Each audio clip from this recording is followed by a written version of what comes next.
¿Cómo está la energía en este momento? Es tarde, pero les tengo un tremendo panel. Primero agradezco la invitación. Los micrófonos, la invitación aquí para moderar esta instancia, porque vamos a estar hablando de Chile. Hemos estado hablando todo el día de Chile, pero específicamente de Chile como una plataforma de productividad regional, Chile como un polo de innovación también dentro de la región de Latinoamérica, y cómo la colaboración es clave en esa línea y para que esto pueda lograrse y poder conseguirlo. Yo soy Javier Araneda, soy gerente de Startup Chile. Muy cortito, Startup Chile es la primera aceleradora pública a nivel mundial que atrae y apoya emprendimientos de base tecnológica. Ahí pequeña presentación. Y me gustaría ahora que cada uno de nuestros grandes panelistas puedan brevemente presentarse también antes de que empecemos esta conversación sobre Chile y la colaboración. Adelante, sí, empezamos. Oye, Cristian Patiño, ya tuve el placer de poder hacer la charla previamente, gerente de innovación y finanzas abiertas en Copeucho, así que un gusto estar acá con todos, tremendas personalidades que me tocaron estar compartir este panel. Gracias, Cristian. Hola, soy Tadashi Takaoka. El nombre raro no es porque sea otaku, sino que mis abuelos son japoneses. Y soy director de Metro de Santiago y de Fundación Generación Empresarial y GatBlack, pero también hago consultoría y pelo el cable en Instagram y en LinkedIn con un canal de innovación. Hola, buenas tardes nuevamente. Yo soy Rodrigo Krell, secretario ejecutivo de la Comisión Nacional de Evaluación y Productividad. Mi nombre es Dani Jiménez, Daniel. Dani es mi nombre de tarima. Trabajo en Colombia, soy director de proyectos de innovación en la ANDI y me considero muy bueno creando experiencias que conectan. ¿Aló? Sebastián Años de nuevo, ya me conocieron. Estuvimos ahí muy atentos en tu presentación, Sebastián. Súper, muchas gracias a todos. Y para dar inicio un poco a este panel, quiero que demos un poquito de contexto de esta conversación. Latinoamérica ha crecido de manera tremenda. Estamos viendo cada vez más cómo además los otros mercados dentro de Latinoamérica se han ido desarrollando, han ido creciendo, y esto es un escenario que es competitivo para Chile y que es muy atractivo y que llena de muchas oportunidades también. Entonces, en esa línea quiero hacerle una pregunta transversal a todos los panelistas, que es básicamente ¿por qué es importante la colaboración en este escenario? Y finalmente, ¿cómo a través de la colaboración o qué rol cumple la colaboración para potenciar a Chile como esta plataforma?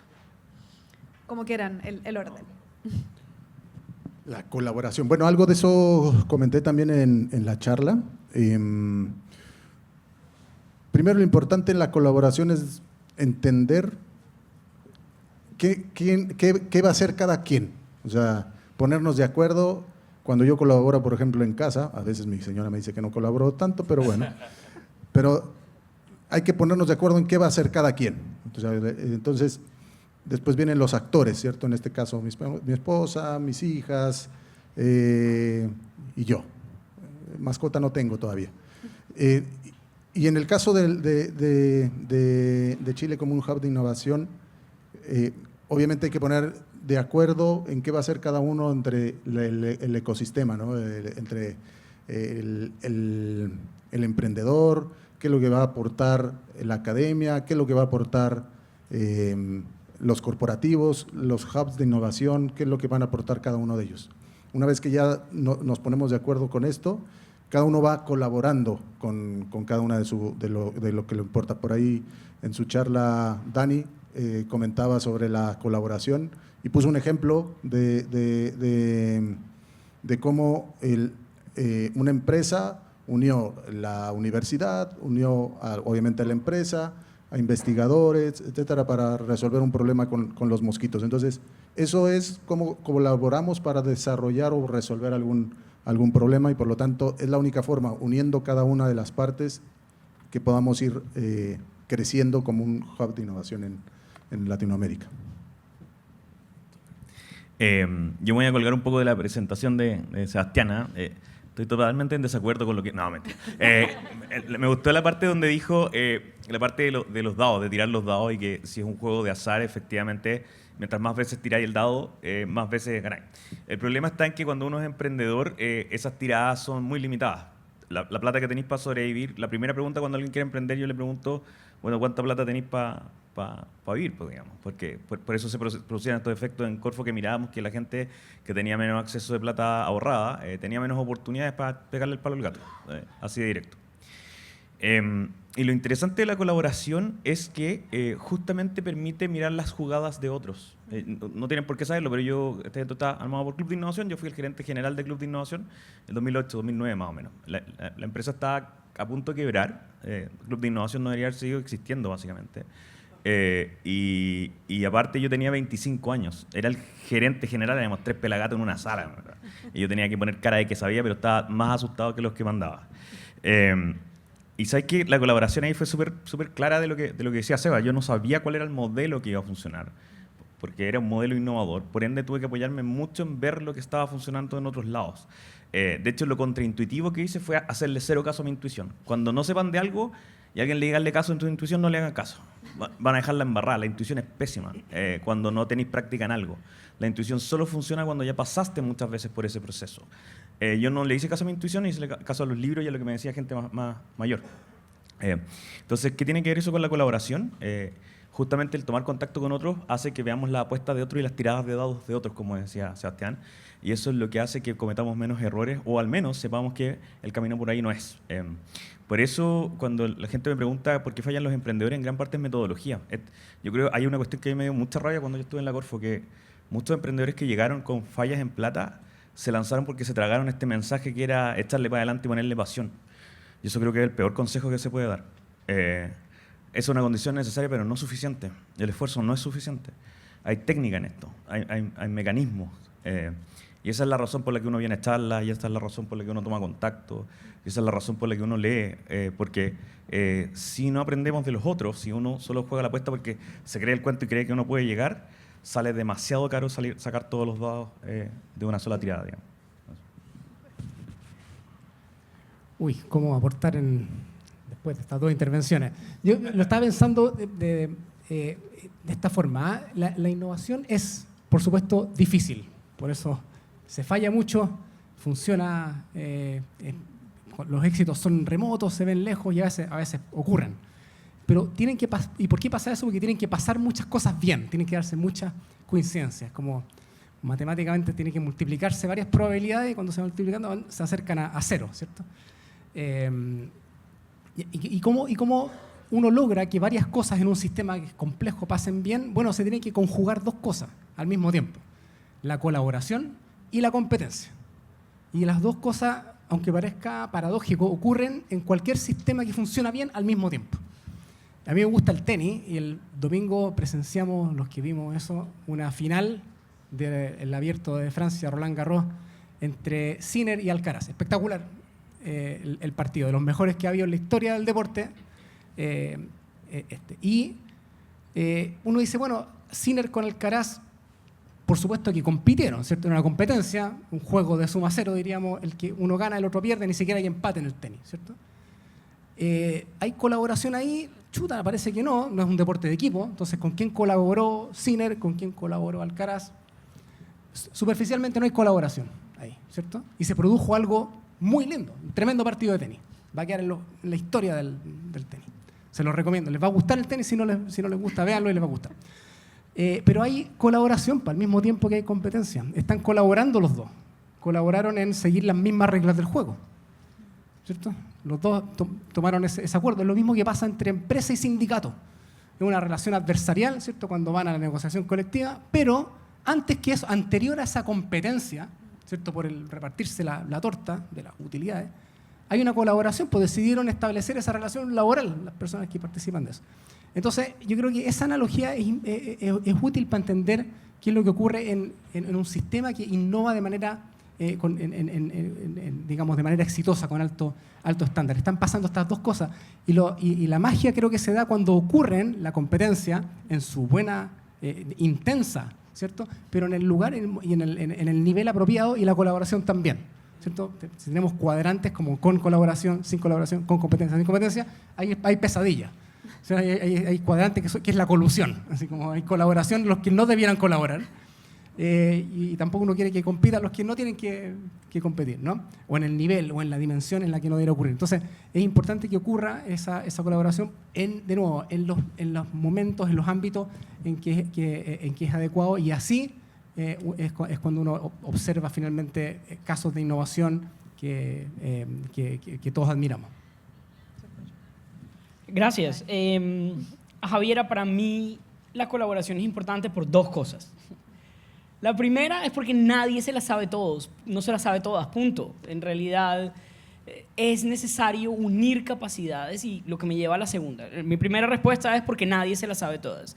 Y segundo, la colaboración es importante porque el tamaño de los problemas que tenemos, y me refiero a nivel local, en Colombia, en Chile, en cada uno de los países, y esto puede ir tan micro como tú quieras, desde tu hogar, tu ciudad, tu barrio, tu país, LATAM, me encanta porque creo que aquí tiene todo el sentido hablar por LATAM.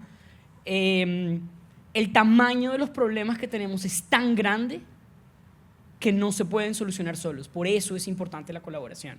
Ahora, aprovechando que hay una respuesta corta, quiero compartirles un par de datos. Nosotros desde la ANDI tenemos un instrumento que llamamos el Ranking de Innovación Empresarial. Es una medición que llevamos haciendo hace 8 años, que publicamos anualmente en una revista muy prestigiosa en Colombia, y hacemos un ranking de las organizaciones, empresas más innovadoras. Y uno de los capítulos de ese ranking, por supuesto, es un tema de colaboración. Quiero compartirles cuáles son las principales barreras que identifican estas organizaciones, que tienen una característica muy particular. En nuestro ranking se miden empresas muy innovadoras que quieren visibilizar o hacer visible su esfuerzo de innovación. Quiero compartirles las principales barreras de nuestro último ranking para colaborar con universidades y con startups. Arranco con startups, entonces voy a mencionar la primera, que para mí es la más importante. La primera es un tema de identificación de emprendimientos que generen valor para la empresa. Es un tema de información, ¿no? ¿Dónde está ese emprendimiento, esa startup, esa idea, esa compañía que tiene lo que necesito, ¿no? Es lograr esa coincidencia de deseos. Creo que dije doble coincidencia de deseos solamente para hablar en términos económicos. Tranquilo. Y lo segundo, no hay lío. Y lo segundo es lo de barreras para cooperar con las universidades. Y les voy a leer el top 4 de barreras 2024. La primera es muy curiosa, porque siempre aparece. Creo que es una pregunta que podemos darle una vuelta, pero para mí es muy indicadora, y es falta de tiempo, recursos. Y esto es lo que habla en realidad es del teatro de innovación que muchas organizaciones viven. ¿Cómo así que falta de tiempo? Falta de tiempo para hacer tu labor. Esto lo responden los líderes de innovación. Habla en realidad de esfuerzos mediocres de innovación, que seguramente se declaran, pero no son reales y efectivos. Eso es un tema cultural, en últimas. El segundo, dificultad para encontrar el aliado adecuado, la misma con las startups, un tema de información. Creo que nos surge realmente algún sistema que a nivel interno no lo tenemos, me refiero a Colombia, y que a nivel LATAM ojalá pueda entregarnos información fácil de encontrar. Estoy buscando esto, ¿dónde lo puedo buscar? Tercera dificultad, tercera gran barrera, dificultad para llegar a acuerdos de propiedad intelectual. Esto es con las universidades. Y aquí hay un tema también de transparencia, como hablaba en mi conferencia, muy importante, de declarar exactamente qué es lo que quiero.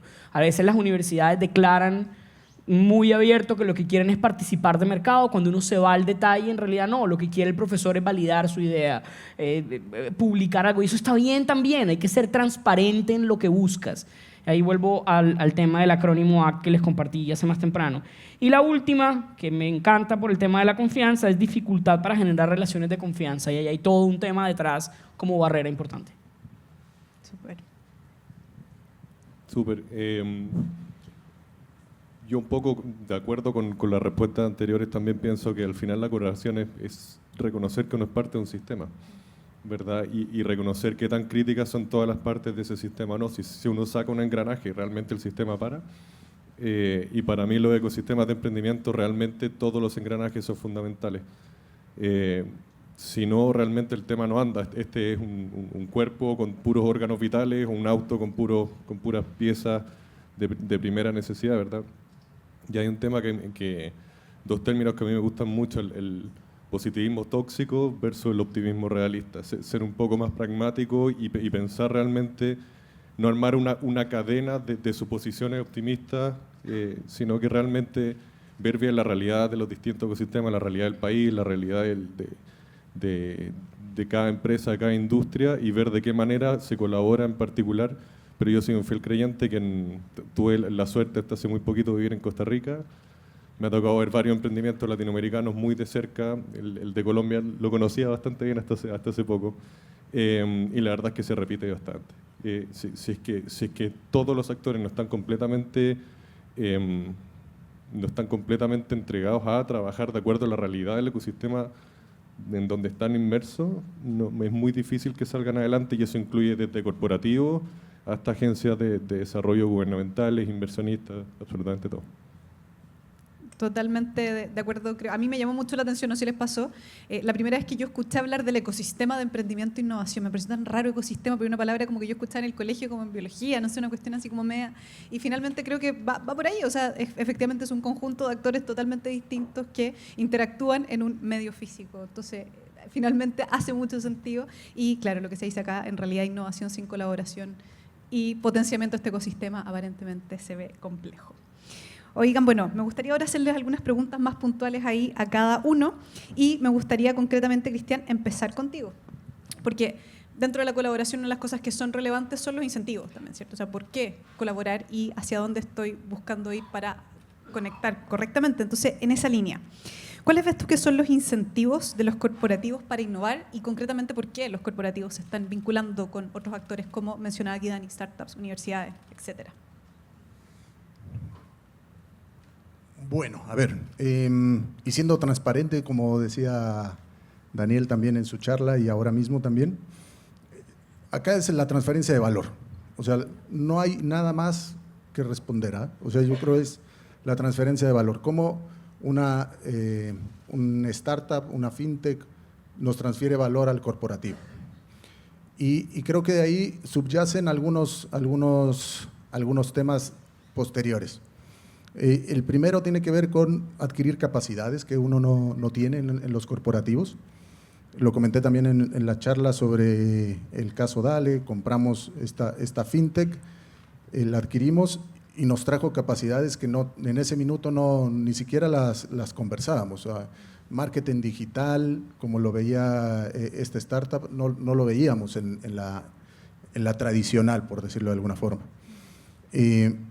Otro incentivo tiene que ver también con la valorización que tienen los corporativos cuando muestran en el ecosistema de emprendimiento y también de empresa el valor que tiene el estar en el ecosistema.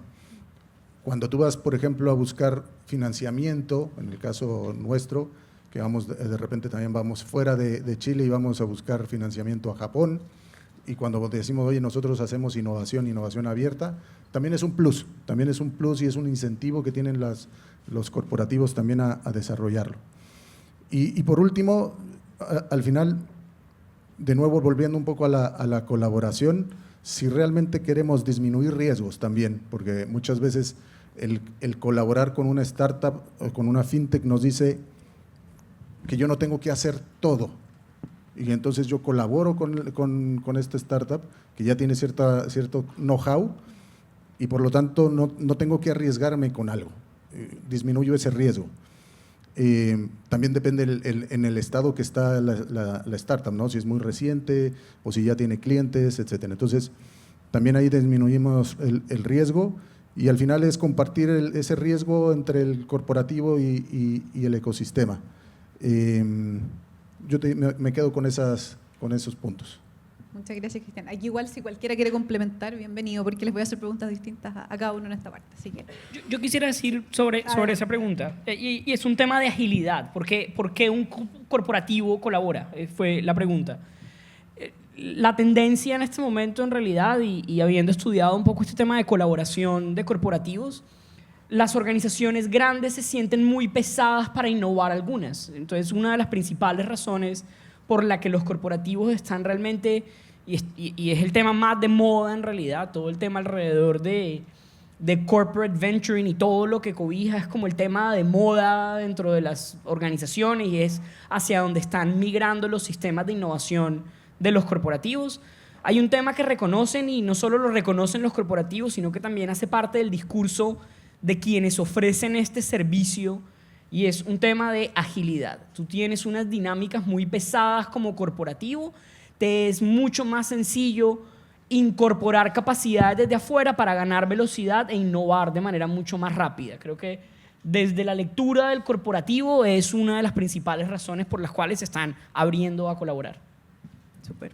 Gracias, Dani y Cristian. Totalmente de acuerdo. Tadachi. Mencionaste agilidad, empresas grandes. Quiero contigo hablar de disrupción. ¿La disrupción es algo que queda en este mundo de estas startups ágiles y rápidas?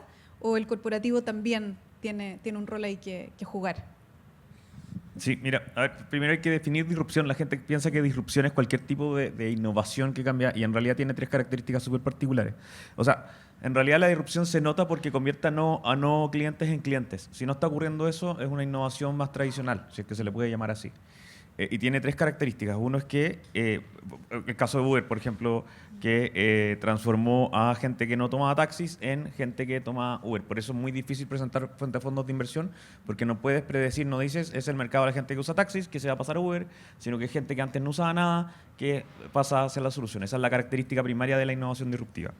Pero tiene 3 cosas. Primero, ¿cachai? Que hay un mercado en el cual hay muchos dominantes que se llaman incumbentes, y que ese es el espacio en el cual hay una oportunidad porque hay mucha gente peleándose, pero no puedes meterte a la pelea porque eres muy chico y te van a matar. Entonces, lo primero que haces es encontrar un problema resignado. Un problema resignado es algo que estamos acostumbrados a hacer de esa forma y que deberíamos cambiar la forma de hacerlo, pero nadie se atrevió. Por ejemplo, el caso de Netflix contra Blockbuster, la lata que era devolver las películas. Algunos del público son muy jóvenes, no cachan ni lo que es Blockbuster, pero imagínense un lugar donde uno tenía que ir a devolver una película física y te cobraban una multa. Entonces, eso es un problema resignado. Por eso cuando la innovación tiene un montón de cosas contraintuitivas, si alguien le dice, no te metáis en ese mercado porque hay muchas empresas grandes, esa persona no sabe innovación.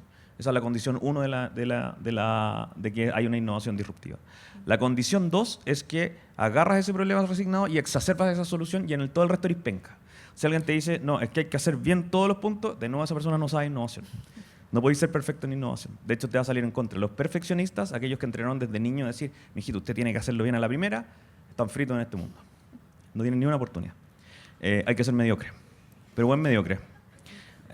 Un mal mediocre es una persona que, no sé, pues soy yo a los 15 cuando mi mamá me trataba de enseñar a hacer la cama y yo no quería aprender y la hacía más o menos porque no tenía ningún incentivo.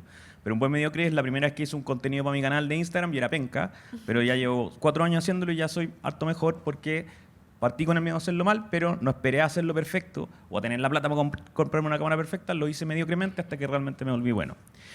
Entonces, lo mismo hizo Netflix, dijo, no puedo hacer la tecnología para hacer streaming en el 99, lo que voy a hacer es que lo voy a mandar por correo, no tengo ningún estreno, el catálogo de películas es más penca, no tengo ninguna tienda física, pero voy a exacerbar la facilidad de devolver las películas que tirarla por un buzón en cualquier lado. La segunda característica de la disrupción es exacerbo solo una cosa. Las grandes empresas tienen mucho problema para hacer eso, no se atreven a hacerlo. Básicamente, no se atreven a sacar un producto con su marca que no tenga todos los estándares cubiertos y por eso las grandes empresas son malas, innovadoras, disruptivas. Y la tercera característica es que te colgáis de una tendencia tecnológica que el mercado se va a transformar y que te va a permitir ser el número 1, que obviamente en el caso de Netflix contra Blockbuster era que iba a poder transmitir streaming a la tele. Dicho eso, la respuesta yo creo que es un deber para las grandes empresas innovar disruptivamente porque si no, básicamente no van a poder seguir compitiendo. O sea, hay varios tipos de innovación, pero en general se habla de 3. Está la innovación operacional, que es la que todo el mundo conoce como la mejora continua, la innovación sostenible, que no es de la sostenibilidad medioambiental, sino que es que el negocio siga funcionando y le quitáis gente a la competencia. Por ejemplo, cuando tu yogurt dice ahora para gente intolerante a la lactosa. Ya es un cambio, no es tan relevante, le quitáis un poquito a la competencia o mantenías los que ya teníais, pero tampoco te hace ser el gran ganador y en general te pueden copiar más o menos rápido. Y es la innovación disruptiva lo que te mantiene en el mercado en el tiempo. Entonces, sin ese tipo de innovación, la verdad es que es imposible crecer. De hecho, yo creo que estamos hoy día en una paradoja. Los que hayan trabajado en corporaciones viven lo que es hoy día lo que llamamos la alquimia moderna. La alquimia, ¿se acuerdan de tiempos medievales en Berlín tratando de convertir el plomo en oro? Ya, la paradoja moderna de la alquimia es, le voy a dar menos presupuesto, pero tenga mejores resultados. Y esa cuestión no se puede. De hecho, en el sistema público pasa eso. Te sacan gente, no lo reponen, y la gente se queja que el servicio no es muy bueno, pero que no te dan más plata, entonces caes en esa paradoja. Y en esa lógica es que las grandes compañías, de nuevo, tienen muy difícil este tema si crecen a máxima velocidad. La gente cree que la forma de no morir es crecer a máxima velocidad, y eso no está comprobado. De hecho, las estadísticas muestran que las empresas que más mueren son las que trataron de masticar más de lo que podían tragar. Hay un libro que habla de esto que se llama Company of One, Compañía de Uno, ya debe estar en español, yo creo. Y ponen muy en tela de juicio esto de tenemos que vender más este año, tenemos que vender más este año, porque crecer no necesariamente es más creación de valor. Y por eso las empresas están llamadas hacia la disrupción. Tienen que parar un poco la velocidad, no puede ser cero el crecimiento, pero si no producen esa disrupción no van a sobrevivir. Oye, y una pregunta quizás aquí en esa línea para todos, o quien quiera dar su visión. ¿Cómo lo están haciendo las empresas? No específicamente, sino que están entrando, están El modelo generando... dominante hoy día es Corporate Venture. Hay otro libro que se llama Secrets of Sand Hill Road. El dato que voy a tirar, por lo menos hasta el 2022 era cierto. Yo creo que no ha cambiado mucho. Cuando tú hablas de Chile necesita I+D, hay una palabra que aprendí hace poco, que es la palabra truismo, que es muy parecido al lugar común. Truismo es una verdad que no aporta nada. Pararme acá adelante y decirle, oye, Chile necesita más innovación y más I+D, bacán, bájese del escenario, pues idiota, esa cuestión ya la sabemos todo el mundo para subirse a decir obviedades. El tema es por qué no lo hacemos, pues. También fumar da cáncer y hacer ejercicio está bueno, pero seguimos fumando y no hacemos ejercicio. Entonces, ¿qué pasa? ¿Dónde se tranca la pelota? Y lo que dice este libro es Secrets of Sand Hill Road. Sand Hill Road es la calle de Silicon Valley donde están los fondos de inversión. Y dicen, loco, cuando miráis todos los I+D que han llegado a la calle, el 85% fue por startups que conectaron ciencia con calle. Se acabó la conversa. Se acabó la conversa. No hay ningún lugar del mundo donde las grandes empresas sean los grandes dominantes de traer I+D a la calle. Se acabó la conversa. Entonces, la forma en la cual las empresas están dominando eso es el corporate venturing. Es innovación abierta con startups y emprendedores que corren ese riesgo, pueden tirar productos pencas a la calle, aprenden y los auspician para poder sacar innovación. Muchas gracias, Tadashi. Y bueno, me hiciste un buen pase ahí para nuestra siguiente panelista. Sebastián, pensando en ya el acceso a financiamiento y específicamente los fondos de capital de riesgo, ¿cuál es el rol que tienen? ¿Cuáles son sus incentivos y finalmente el rol que cumplen en este ecosistema? Perfecto. Me gustó harto los ejemplos. Truismo era el término, ¿no? Ya, claro que un país necesita más inversión, ese sería un turismo del porte, no sé, 20 catedrales. Pero al final también me quedo con lo que decías tú, Rodrigo, del partido de tenis, que efectivamente, si en un partido de tenis yo no me pongo de acuerdo en las reglas y cumplo las reglas, ese partido podría terminar de cualquier forma, lo más posible es que no termine. Los dos jugadores se terminarían peleando, ¿verdad? El público se iría, o sea, sería caos total.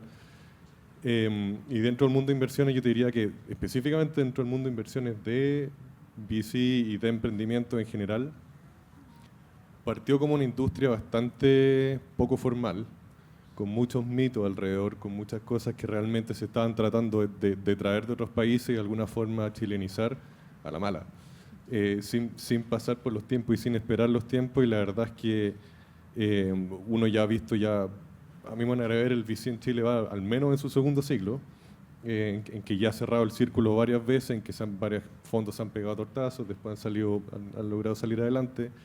Ha habido una especie de selección natural en donde los que han sabido mejor navegar estas aguas han seguido adelante, pero muchas veces también, y acá una parte un poquito más polémica, no se han cumplido las reglas del tenis, no se han cumplido las reglas del juego. ¿Okay? Y uno ve desde fondos, que lógicamente hay algunos fondos, hay casos muy negativos, hasta emprendedores. Y hay muchos casos de emprendedores de startups que no han cumplido para nada el tema y que la verdad es que o sea, son historias que posiblemente nunca se van a saber porque los fondos que están por detrás arriesgan mucho más que los emprendedores que hicieron esas cosas malas. Entonces, le falta un entendimiento, un giro de tuerca adicional para empezar a entender el nivel de formalidad que hay que poner por detrás del cumplimiento de todas las cláusulas legales que uno pone, toda la parte al final que no es algo que se haya sacado el sombrero, es algo que ya está absolutamente demostrado el tipo de cosas que hay que hacer, cómo demarcar un poquito la parte de inversiones. Y siento yo que no se olviden de que cualquier persona, cualquier family office, cualquier corporativo con espalda financiera, no es una decisión binaria si invierte en ese startup o no invierte. Es una cartera de inversión que puede invertir en Qatar, en Estados Unidos, en Chile, en distintos tipos de activos. O sea, la competencia es muy grande Y entonces para que realmente haya más inversión tiene que haber una capa adicional de atractivo versus seriedad y generación de todo tipo de instrumentos intermedios. Ahora, la parte de la importancia de eso, o sea, efectivamente Chile es un país que se quedan en inversión en etapas tempranas. Han empezado a salir con el tiempo fondos un poco más grandes que logran poner series más grandes, pero inevitablemente los proyectos que ya empiezan a crecer tienen que salir de Chile a buscar inversión afuera. ¿Es realmente válido que en Chile exista un primer fondo de, no sé, 500 millones de dólares? Posiblemente no, va a tener que empezar el fondo a salir a buscar afuera. Entonces también tiene que haber un poco un entendimiento, y enlazando con la respuesta antes, tiene que haber un entendimiento regional y visto con un ojo un poco más pragmático, más que solamente metamos capital a lo bestia, no va a salir por detrás. Y para terminar, yo siempre pongo el caso a los emprendedores con que hablo, es que los fondos de inversión son de los aportantes, no son de las administradoras. Por tanto, yo tengo 45 jefes en un fondo, en el otro tengo 40 jefes, gente a la cual yo le tengo que dar explicaciones porque estoy básicamente administrando capital de tercero. Entonces, tengo que meterle una capa de compliance que la verdad es que muchas veces no existe. Y uno se tiene que poner pesado, y como es una industria informal, que todo es súper buena onda y todo, la gente lo confunde. Y tiene que empezar a ver un poco más de profesionalismo al respecto. Suena un poco negativa la respuesta, no lo es. Creo que se ha avanzado bastante, pero hay mucho más que avanzar. Sí, de todas maneras. Y ahí las malas prácticas, que también es lo que decís tú, Dani, cómo afectan potencialmente la confianza y eso también genera un impacto negativo, una brecha, una oportunidad también en el ecosistema. Dani, pensando ya y yendo a esta visión más regional que mencionaba Sebastián, ¿cómo ves tú a Latinoamérica como región en términos de los ecosistemas de emprendimiento e innovación? Yo me declaro una admiradora del ecosistema en Colombia, creo que es increíble cómo ha crecido, y en esa línea también, ¿ves que colaboran? ¿Cómo evalúas el ecosistema colombiano? Y si ves que hay una colaboración también quizás entre los ecosistemas chilenos y colombianos. Bueno, anticipo que mi respuesta puede ser un poco decepcionante a nivel LATAM, y es que realmente no es sencillo, salvo que uno, por supuesto que están algunos informes, pero no es sencillo identificar cuál es la característica principal de la mayoría de ecosistemas. Todos están un poco como en las mismas, ¿no? Con una enorme proporción de las empresas siendo pequeñas y medianas en cada una de estas economías.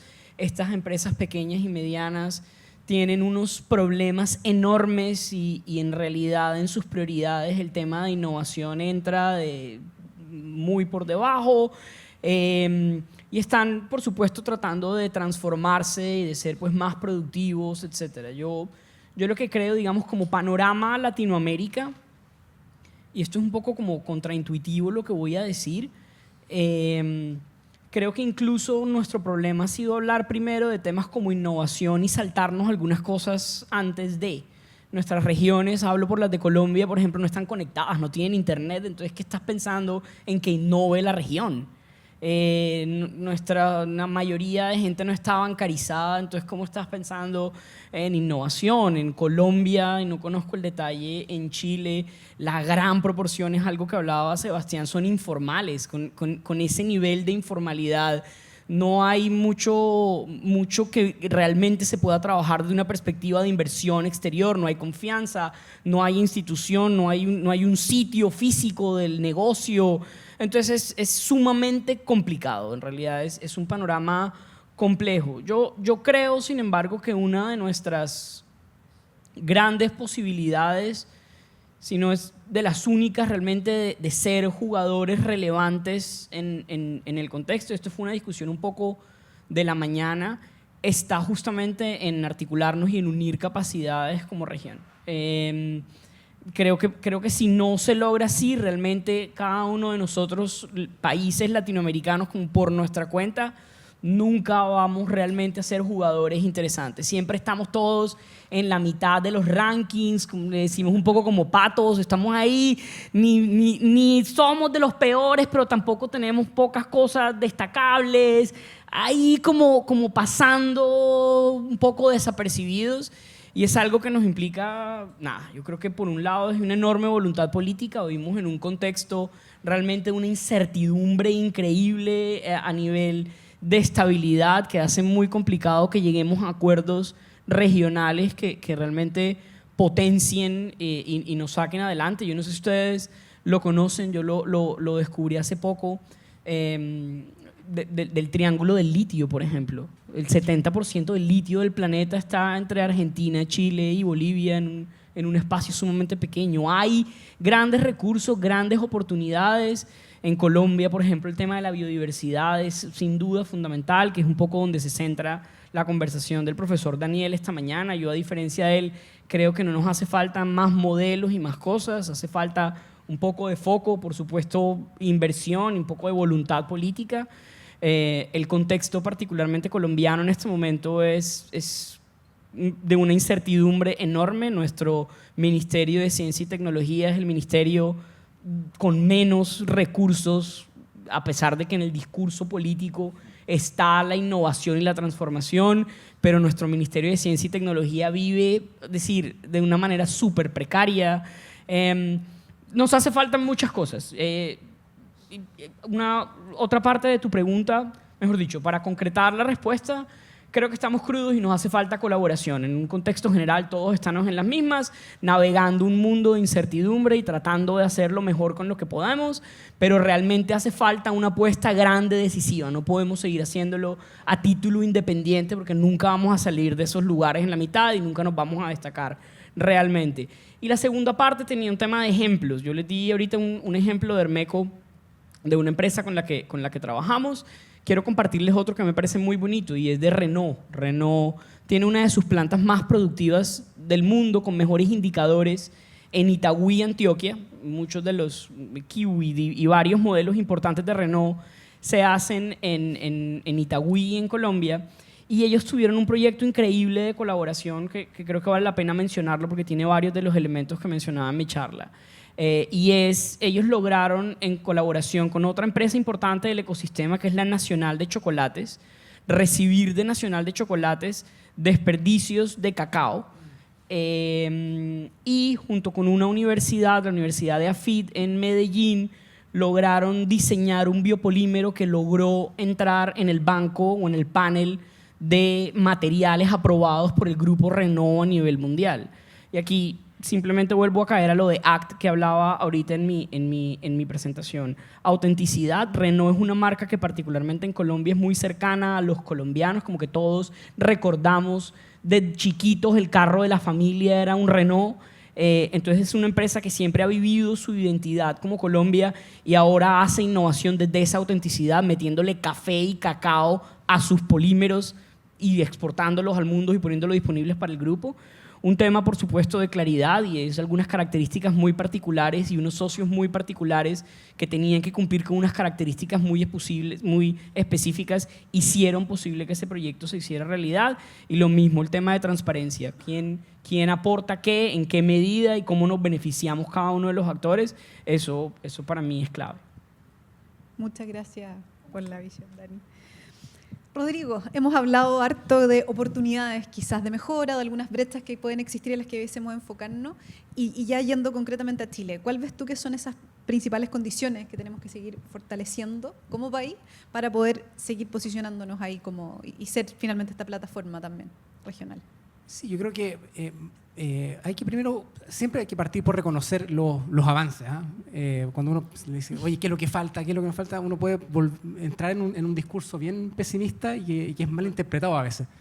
Entonces, partir de que tenemos condiciones buenas, eso así lo reconocen los índices, lo estaba hablando hace un rato en la charla, por ejemplo, de conectividad digital que permite y que te posiciona más o menos bien para revolución, bueno, todos esperamos que se venga, ¿cierto?, este boom de la productividad con inteligencia artificial, etcétera, y ahí es donde estamos bien posicionados. Yo creo que un aspecto que a veces no es muy mencionado, pero que sí hay que tener mucho cuidado porque uno va empeorando en esta dimensión de a poquito, es en el aspecto regulatorio, que nosotros en la Comisión de Productividad lo hemos tocado bastante, enfocado en el tema de los permisos, que es todo un mundo para invertir, hay que demorarse mucho tiempo sacando permisos, pero hay otros aspectos y la innovación también es afectada por esto. Y cuando uno ve que el mundo digital está bajo el riesgo de ser sobreregulado bastante, porque A ver, hay empresas, por ejemplo, que se le van acumulando por lo tanto se le va achicando el espacio y le puede quedar incluso un espacio, un conjunto vacío de qué es lo que puede hacer, qué es lo que puede innovar. Porque si no para allá, bueno, me cae la CMF. Si es que es fintech o lo que sea. Si es que hago esto otro, chuta, es que el CERNAC, que va a llegar al mismo tiempo, la CMF, el CERNAC. Y tenemos un riesgo con una iniciativa que a mí, la verdad, me preocupa mucho, que es la ley que regularía la inteligencia artificial.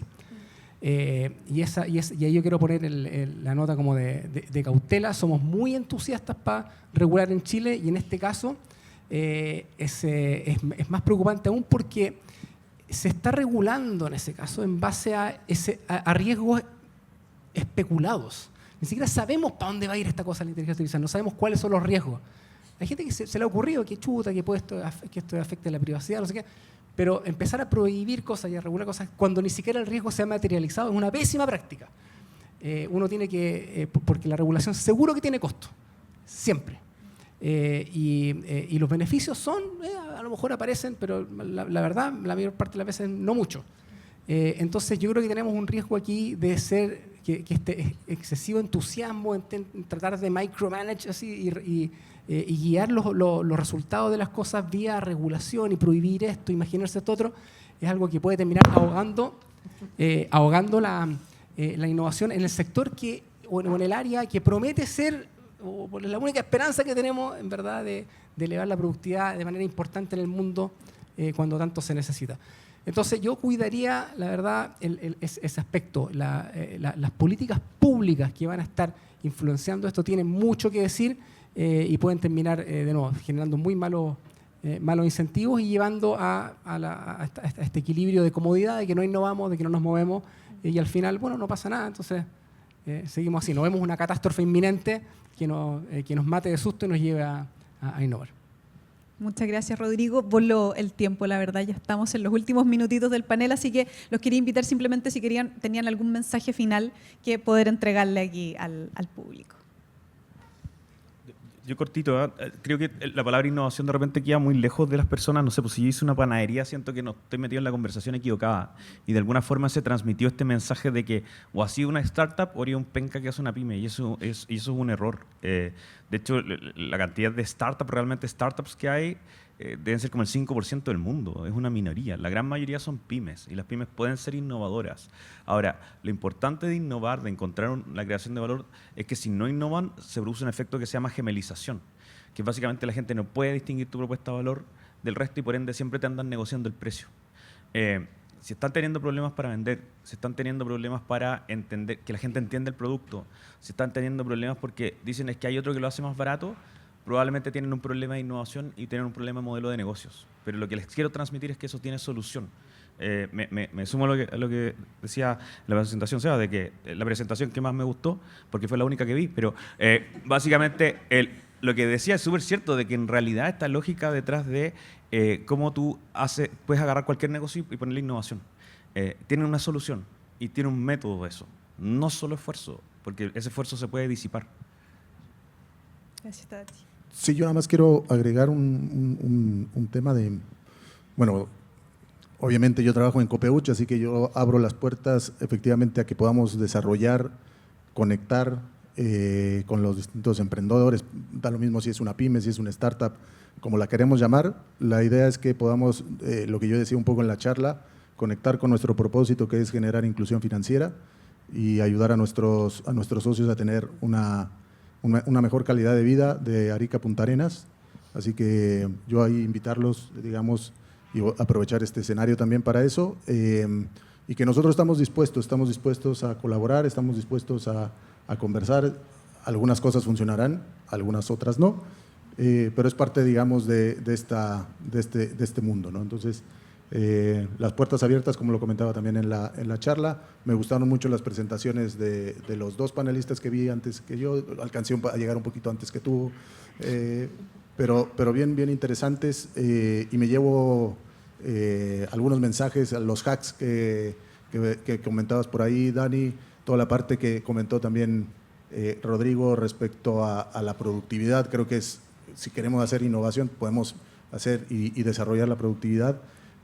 como valor y nada, ahí felices de estar con las puertas abiertas y conectar con más personas. Bueno, yo creo, la verdad, aquí cabe celebrar este evento. Hay que, a lo mejor puede ser un poco un truismo, lo reconozco, hay que poner en el centro la innovación porque la verdad, con algunos temas hay que machacar, hay que hacer eventos, hay que juntar a la gente, hay que hablar del tema hasta que empieza a permear en la forma de pensar de la gente, empieza a permear en las organizaciones y gente que se inspira de repente. Hay gente que no habría innovado, que no habría hecho alguna cosa si es que no, la verdad, ve y es testigo de estas experiencias que estamos viendo aquí compartidas.